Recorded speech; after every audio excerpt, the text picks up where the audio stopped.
Welcome friends to another r/MaliciousCompliance video. If you like making a difference, one of the easiest things you can do is to hit the like and subscribe buttons down below. That said, our first story of the day is by a lot of I's and J's. Anything parked here will be thrown out, no exceptions. This one will be short and sweet because it just happened. Full disclosure, I witnessed this event, but was not an active participant. I work in an industrial setting, and there's a big electrical box in one particular area that the electricians need to get into frequently and with urgency. It goes all the way down to the floor, so anything in the way will prevent access. So one of our particularly reactionary supervisors posted a notice to prevent people from leaving pallets in the way. The phrasing was a bit extreme, but since most people could be expected to react in a rational manner should an issue come up, nobody thought it was a big deal. Well, somebody parked a pallet there with a big crate on it around the size of a coffin. I don't know what's in it, but it's addressed attention, the head of the lab, and has customs paperwork sitting on top of it, valuing it at just shy of $750,000. About an hour ago, the electrician called the supervisor's office on an open channel on the radio,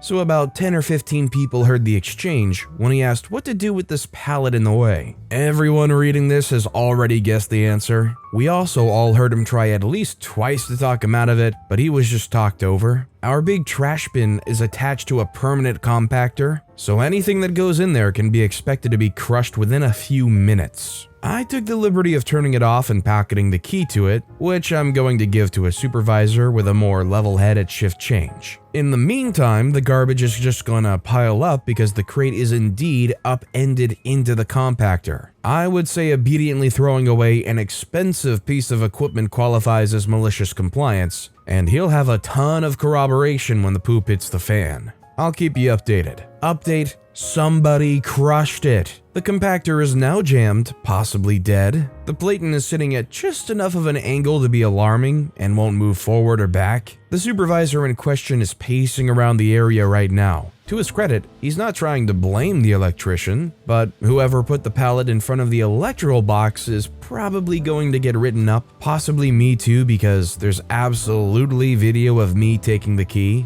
I kind of feel bad for the supervisor because I don't think he realizes the full damage he's done. He's freaking out about the damaged compactor. Because people are asking, I'll share that I'm guessing the crate contains some kind of incubator for petri dishes. The absolutely unsalvageable wreckage I can see now looks like a mini fridge, and I can't think of anything else that might be worth hundreds of thousands of dollars. We swap things constantly, but the testing's always been done off-site. I'll know more after I get a chance to talk to the lab techs later on. In this situation, although it's a very expensive thing they were putting into the compactor, do you think OP taking the key and intentionally leaving things not functional is a defensible case in this situation? Or do you think OP is kind of liable for a write-up for intentionally hiding the key? Let me know your thoughts in the comments down below. Our next story is by AsianBoat69. Want to show up drunk to an ice cream shop and order 15 cones? Sure. Back at one of my old part-time jobs, I was working at an up-and-coming ice cream shop. It was typically pretty busy and fast-paced until after 7 p.m. We were open till 10 p.m. At 9:45 p.m., a man very blatantly intoxicated comes by and mumbles he wanted one of everything, all waffle cones, very loudly. I specified, "Sir, we've got 15 flavors at the moment. Are you sure you want one of everything?" Yes, everything." "Are you ordering for others?" "Nah, I want it all," he shouted. Typically, we charge the customers after they receive and are satisfied with their ice cream, but this drunkard insisted he paid beforehand because he didn't feel like waiting. I advised against this, but he insisted. After the transaction, I began handing him ice cream cone after ice cream cone. By the third cone, he began to look extremely confused. After the fifth cone, at this point he'd already had ice cream all over his jacket sleeves. He mumbled some incoherent gobbledygook and I handed him the sixth cone. Suddenly he spilled all of them all over himself and the floor. He seemed more confused on how he got to that point than anything. I offered to call my manager to help with a refund, but the drunkard yelled back, "I don't need you,"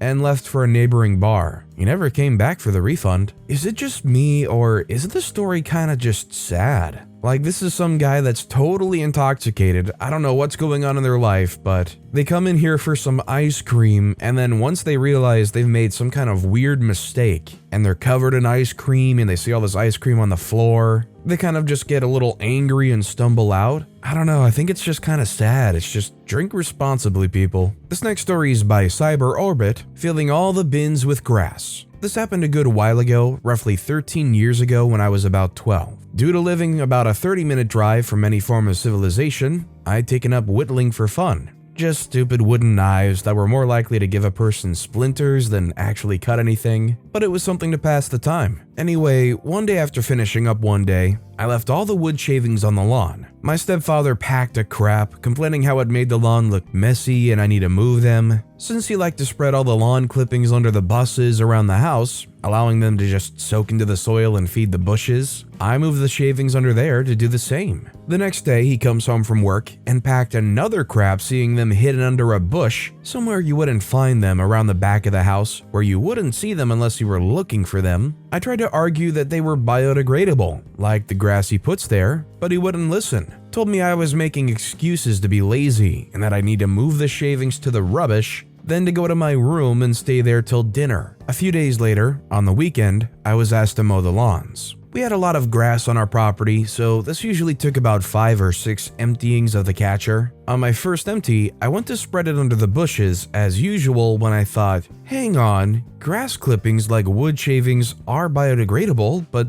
that's just an excuse. I shouldn't be lazy. So I emptied the catcher into the large outdoor bin. 2 prices later, that was full. The last 3 empties of the catcher filled the indoor bin, his bin in the shed, and a black rubbish bag. When him and mom got home after, he went off seeing all this, spent a good 20 minutes going off at me, while I sat there with a small smile on my face until he stormed off, leaving my mom to have at me. She asked why I do something so stupid. I explained the issue with the wood shavings and my thought process with the grass, and she just sighed and said, "Of course he did, of course you did. Go empty the grass from the bins, spread it under the bushes, I'll deal with him."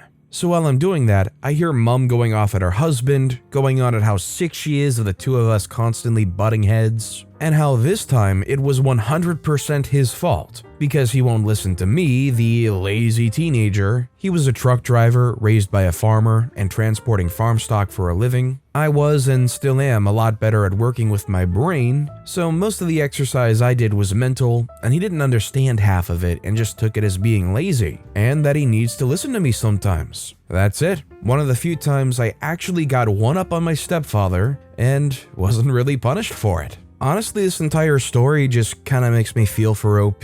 To me, it feels like there were probably a lot of situations where the stepfather kind of micromanaged, but also did it in a really harsh way that put OP down for really no reason at all. I feel for OP, and I'm glad they have this story where they got one up on them. Our next story is by SiphonXZA. Don't lie to tech support. At my previous job, I worked on the business support desk. One of the products we offered was a SIM/data management service. Basically, you would buy a block of data, say 100 gigabytes per month, and however many SIM cards you needed, then you can assign data to SIM cards as needed via the customer portal. We weren't the actual cellular network provider, we just sold data and SIMs on their network. We would often receive tickets regarding SIM cards not working. 90% of the time it was a configuration issue. You needed to use the correct APN to connect. Other issues were signal problems and faulty devices, not the SIM cards themselves. They don't just suddenly become faulty, bar the odd dud one from the factory.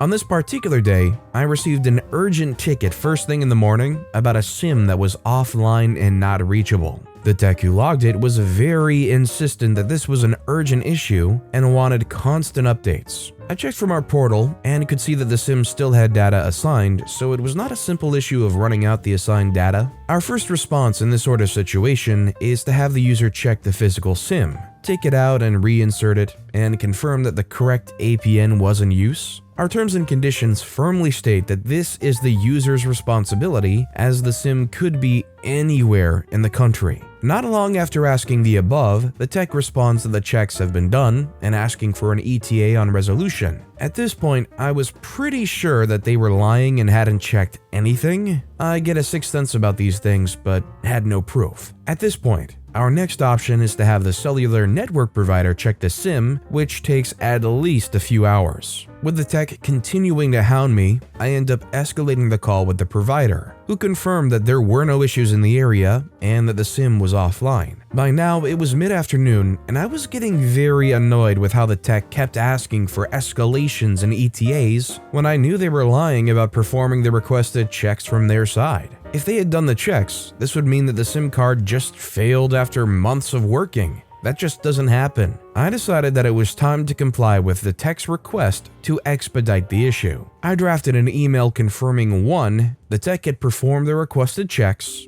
2. The cellular network could not find any issues, 3. The SIM had sufficient data available, 4. The next step was a SIM swap, which I would ensure was done immediately. As soon as the email was sent, I called the individual responsible for SIM swaps, and by the end of the call, the swap was complete. For those who don't know, a SIM swap is irreversible and renders the old SIM completely unusable. Shortly after, the tech's manager got involved and asked us to postpone the SIM swap, as they wanted to check the device on site. Confirming my suspicion that this was never done, I replied that the tech had informed us that all on-site checks were done already and that the SIM swap was expedited due to his insistence. Turns out the SIM was in some networking equipment in a mine in a remote province of the country. The tech's company now had to send someone to our office to pick up the new SIM, then drive all the way to a remote mine to replace it. Potentially a 2-day job. I'm not sure if the tech received any disciplinary action,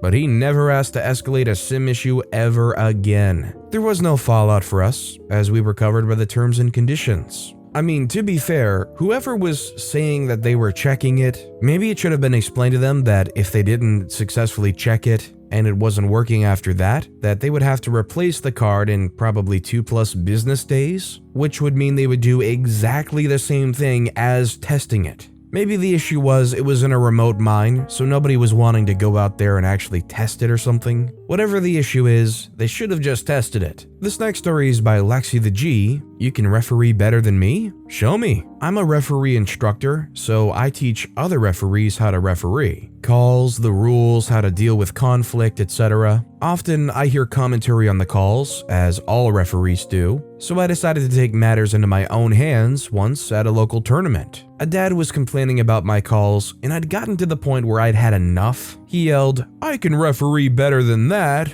I waited until the match with his daughter was over, and I announced to the rest of the competitors in my pool that this dad had graciously offered to not only give me a break, but show me the finer points about the mistakes I was making. I handed him the remote he needed, placed the competitors for him, and then placed him where he needed to be. He was white as a sheet and looked like he was going to vomit. He looked at the remote, looked at me and said, "I don't know how to do this." I smiled, took the remote, and he sat down. He was quiet for the rest of the day. Yeah, I watch a fair bit of sports, and honestly, as much flack as referees get, especially in sports like basketball, they really are just trying their best. When you're a spectator and you have different angles from the referees, or especially if you can watch replay, you see a lot of mistakes that they make, but during the action, in the heat of the moment, when there's quick movements going on, people are bumping into each other, to make that split-second decision as fast as you can, it's a tough job and it's not very rewarding because everybody sends so much hate to the referees. And our final story of the day is by Odin 2012,